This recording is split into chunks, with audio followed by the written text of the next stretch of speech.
25 जुलाई 2025 की सुबह के लगभग 11 बज रहे थे। उत्तर प्रदेश का जिला चित्रकूट, जहाँ के कोर्ट में हलचल होती।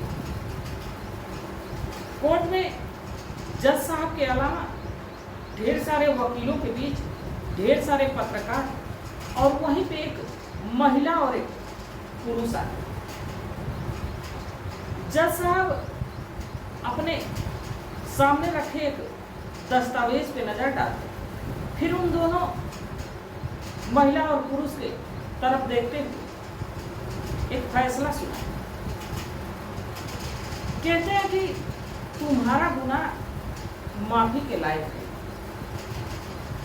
तुम्हें माफ नहीं किया जा सकता, इसलिए महिला को उम्र कैद की सजा और पुरुष को फांसी की सजा हो जाए।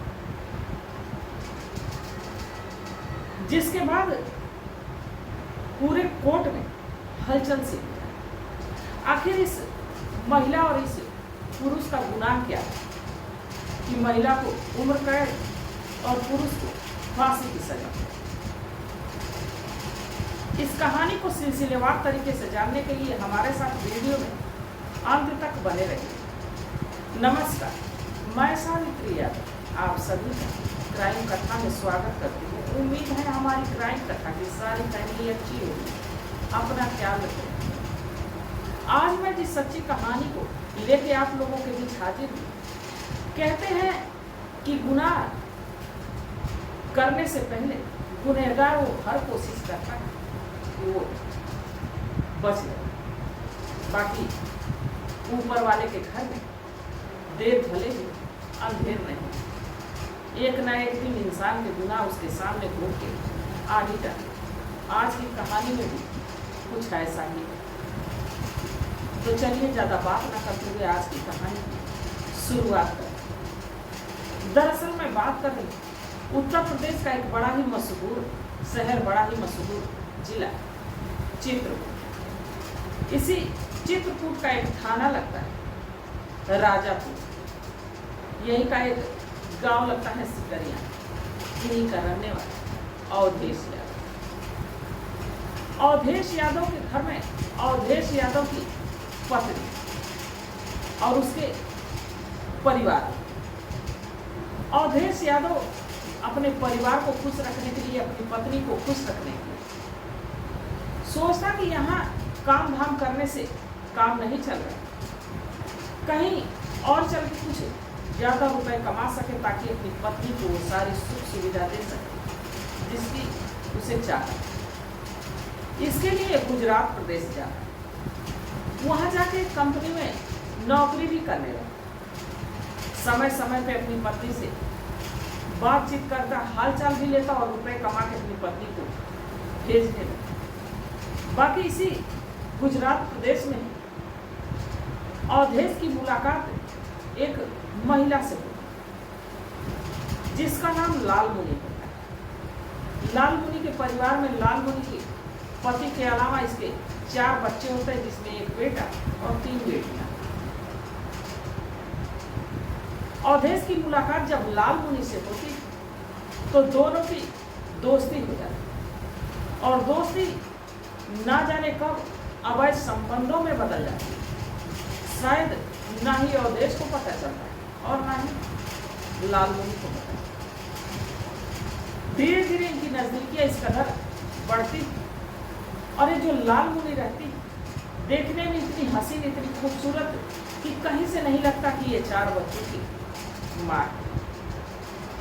अवधेश और लाल मुनि की नजदीकियां, इसके बारे में लाल मुनि के पति को कभी पता ही नहीं चला और इधर लाल मुनि और अवधेश एक दूसरे के साथ जीवन गुजारने का फैसला करते। एक दिन लाल मुनि और अवधेश इन 4 बच्चों के साथ घर छोड़ गए। दरअसल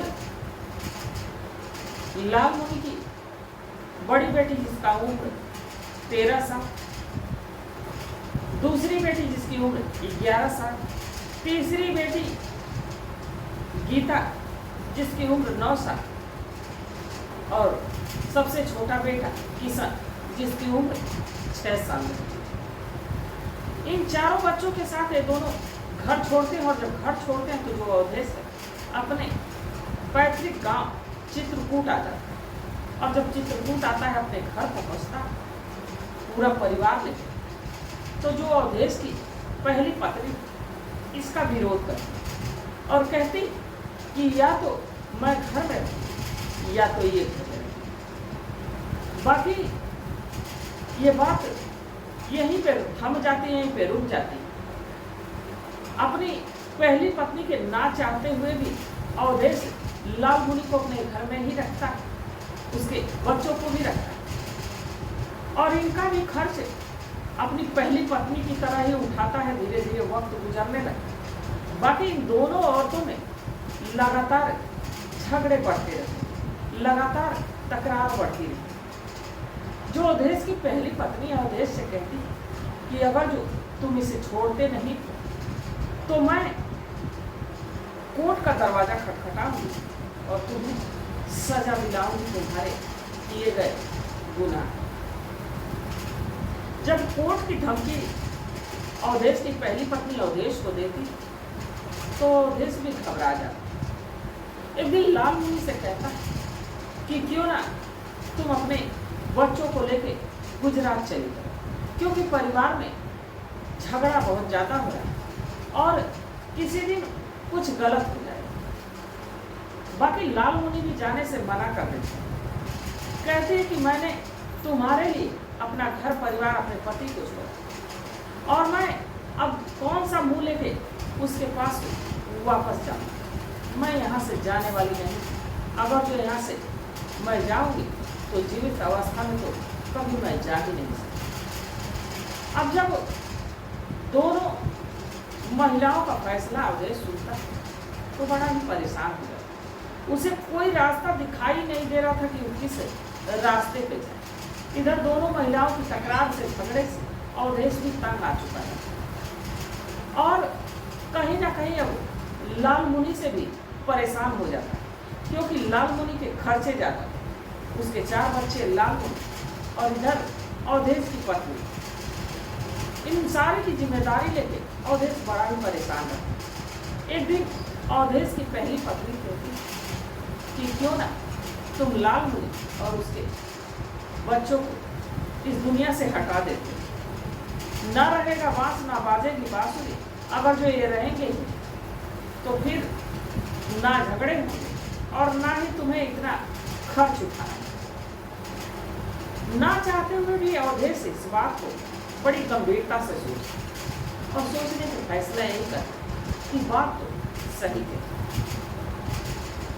24 अप्रैल 2017 की रात को अवधेश खाता पीता और लाल मुनि के साथ लाल मुनि के कमरे में जाता। लाल मुनि को अपने पास लिटाता है, उसका सर अपने सीने पे रख के उससे प्यार भरी बातें करता है और कहता है कि अब मैं दोबारा तुम्हें कभी गुजरात जाने के लिए नहीं। ये सब बात कर ही रहा होता है कि अवधेश की पहली पत्नी अचानक से दरवाजा खोल के उस कमरे में जाती है।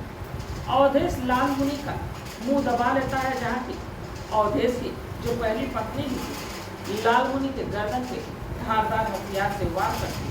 दोनों पति पत्नी मिलकर लाल मुनि की हत्या कर देते हैं। बड़ी बेरहमी से लाल मुनि की घटनास्थल पे ही मौत हो जाती। इसके बाद दोनों उठते हैं, दूसरे कमरे में जाते हैं जहाँ की चारों बच्चे सोए रहते हैं। ये लोग लाल मुनि के बारी बारी से जो अवधेश है उनका भी मुंह दबाता और जो अवधेश की पहली पत्नी वो बारी बारी से चारों बच्चों के गर्दन पे खाता हथियार चलाती है, जिससे कि उनकी भी मौत हो। इसके बाद इन सारी डेड बॉडी को ये बोरियों में पैक करते हैं और बारी बारी से ले जाके गांव का ही एक छोटा सा तालाब लगता है जहां वो फेंकते हैं। बाकी बारी बारी से जब ये फेंकते हैं आते जाते गांव का ही एक व्यक्ति देख लेता। बाकी वो सोचता है कि हो सके कोई ऐसा सामान हो जो दिन में फेंकने लायक ना, कूड़ा करकट, इसलिए रात में ही फेंक रहे, हमें क्या लेना। बाकी जैसे ही सुबह होती 25 अप्रैल 2017 गांव में कोहराम समझ जाए कि 5 लोगों का शव तालाब के किनारे बोरियों में।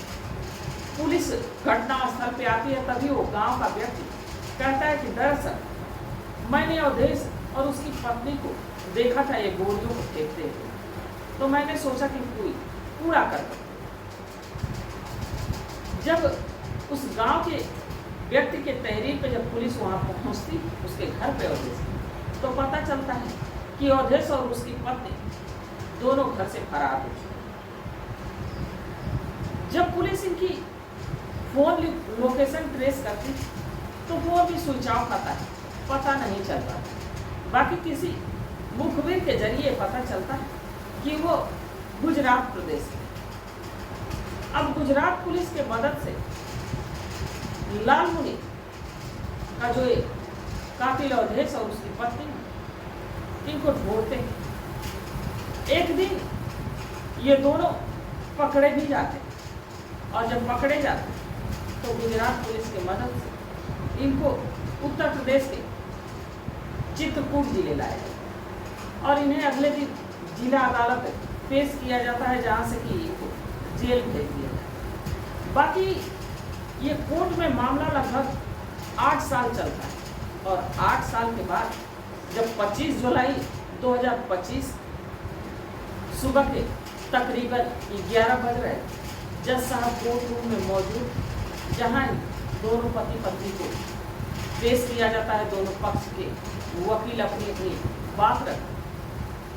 इसी के मद्देनजर रखते हुए जब जज साहब फैसला सुनाते हैं तो कहते हैं कि तुम्हारा गुनाह माफ करने के लायक नहीं, मेरा तो बस चले तो मैं तुरंत दोनों को फांसी की सजा सुनाऊं, पर कानून की यहाँ बात, जो अवधेश की पत्नी रहती है उसे उम्र कैद और अवधेश को फांसी की सजा जज साहब सुनाते कोर्ट में हलचल हो जाती,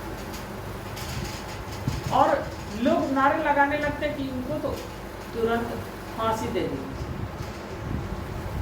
बाकी आप लोगों की इस पे क्या सलाह, आप लोगों की क्या राय कि जो जज साहब फैसला सुनाए क्या वो देर से हुआ? महिला को भी फांसी की सजा होनी चाहिए थी या उम्र कैद की सजा ठीक? आप लोग अपनी सलाह, अपनी राय कमेंट सेक्शन में जरूर बताइएगा। और इस कहानी को सुनाने का मेरा उद्देश्य ये नहीं था कि किसी की भावनाओं को ठेस पहुंचाया जाए, किसी को आहत किया जाए, बल्कि बस इसलिए कि लोगों को जागरूक किया जाए, लोगों को सचेत किया जाए। आजकल सोशल मीडिया पे इन खबरों से सोशल मीडिया फटा पड़ा। जिस वेबसाइट पे आप जाएंगे वहाँ आप देख रहे हैं कि कहीं पति पत्नी को मार दी, कहीं पत्नी पति को मार दी अवैध संबंधों के साथ, और लगातार ये जुर्म की दुनिया में जुर्म की ये घटना इतनी तेजी से, इतनी तेज रफ्तार से चल रही है, जहाँ शायद किसी और चीज़ की रिपोर्ट कम दर्ज हो रही होगी, जहाँ की इस गुनाह की रिपोर्ट ज़्यादा दर्ज हो रही। तो आप लोग अपनी सलाह, अपनी राय कमेंट सेक्शन में जरूर बताइएगा, क्योंकि आप लोग मशवरे का हमें बेसब्री से इंतजार रहेगा। तब तक आप लोग अपना ख्याल रखें, अपने परिवार का ख्याल रखें, बाल बच्चों का ख्याल रखें। मिलते हैं कल एक नई वीडियो के साथ, तब तक जय हिंद।